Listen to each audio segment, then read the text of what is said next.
একজন শাশুড়ি তার বৌমাকে বলে, আমরা সংসার জীবনে সংসার করতে গিয়ে যে পরিমাণ কষ্ট পেয়েছি, সেই পরিমাণ কষ্ট যদি তোমাকে এক বিন্দুও দেওয়া হয় তাহলে তুমি সংসার করতে পারবে না, তুমি সংসার ছেড়ে পালিয়ে যাবে।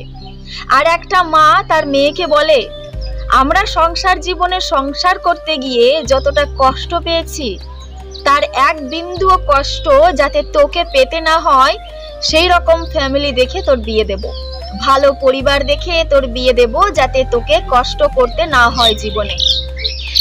এখানে এই কথা দুটো বলার কারণ কি জানেন?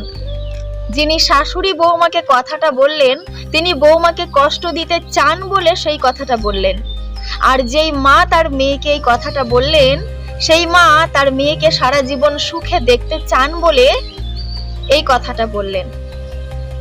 এটাই হচ্ছে একজন মা এবং একজন শাশুড়ির মধ্যে যথাযথ পার্থক্য।